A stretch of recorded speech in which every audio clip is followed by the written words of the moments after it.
Carl here from Games, Brains and Head-Banging Life, gbhblofficial for short, and it is horror movie review time. We're checking out There's Something Wrong with the Children, directed by Roxanne Benjamin and written by TJ Simple and David White. It is a horror movie that combines thriller elements with drama-esque stuff as well, creating a tension-heavy and realistic first half. The movie slowly begins to unravel as it goes on, leading to a frustrating, nonsensical and unsatisfying latter half, making it an overall disappointing movie because of the poor direction it goes in. I got a big hike planned for us tomorrow. Can we just do some fun indoor activities? Yeah, like drinking. Is this still even a trail? Wow. How far down do you think that goes? I don't know. Gives me the creeps. Let's go. Margaret, played by Alicia Wainwright. Ben, played by Zach Gilford. Ellie, played by Amanda Crew. And Thomas, played by Carlos Santos, are couples who have decided to spend a weekend at a cabin in the woods. Ooh, how interesting. Alongside Ellie and Thomas's children, Lucy, played by Briella Guzia, and Spencer, played by David Mattel. It is a relaxed experience, even if there does appear to be tension between Ellie and Thomas, and a lot of activities are planned. One such activity is a hike through the woods that sees the group discover an old abandoned structure that seems to resemble a fort. At least that's what Ben calls it. He's really excited by the find, encouraging the others to come inside and explore it, which they do. And there's not much inside. It's abandoned, overgrown, just a decaying building, except for a weird staircase that leads to a hole in the wall, something that gets everyone's attention, especially the kids who are fascinated by the deep pit that exists on the other side. The hole, you go through it and it's just a massive deep pit. In fact though, this pit seems to have some form of hypnotic quality, and Spencer in particular has to be literally dragged away from it. After that weirdness, they return to the cabin. Everybody sets about relaxing for the night. But having found out about what Ellie and Thomas's issues are, hint hint, it was a misguided foursome, Margaret decides to babysit the kids so they can have a night alone and hopefully repair or at least reconnect on an emotional level. Something Ben is also more than happy to agree to, as the kids, they're well behaved and they're nice, even if they keep insisting to him that they be allowed to go back to the pit, and that's something that does bother him.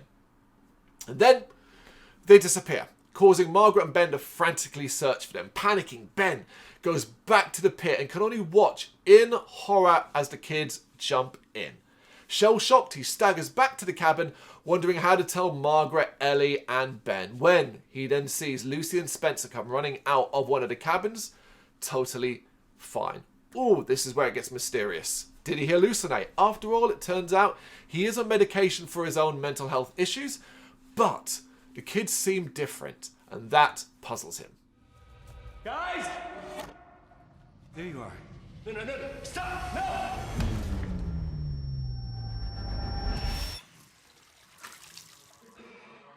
Jesus Christ.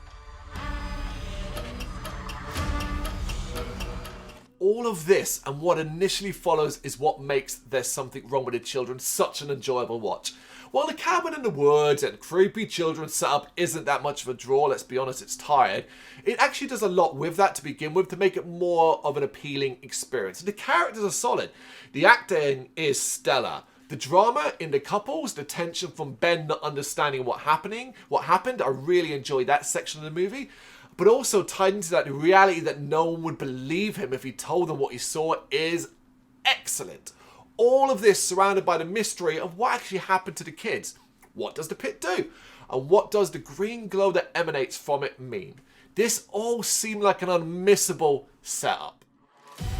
How you been feeling lately? I know what I saw. Can I show you something in the woods? I don't think that's them out there anymore. I promise, we're better than ever. This is your fault! Get out! What did you do to your mom, Spencer? We want to play a game with you. Unfortunately, to use a football term, There's Something Wrong with the Children fumbles the ball, mainly by not answering any of the questions you have, but adding in even more confusing elements that make the whole thing feel a bit silly. This is not a leave it up to your imagination kind of movie. It actually needs to give answers, but it gives none. Not only that, but it also descends into slasher-style territories with several hide and stalk sequences in a row, and starts to make a lot of characters look extremely stupid. There are so many moments within the final half that would have viewers literally throwing their hands up in exasperation. Oh, I was so annoyed by so many developments in this latter portion, such as the off-screen death that has a character come back to life right at the very end, only to maybe die again, to the very ham-fisted and sudden we can be a family angle. I won't elaborate on that because I don't want to give you a spoiler. To the forest ranger that arrives alone, having received a report of a murder, and doesn't seem to react to the woman covered in blood, doesn't have a weapon. Honestly, it's nonsensical. It's idiocy to the point where I was, and I think most will be taken out of the movie completely.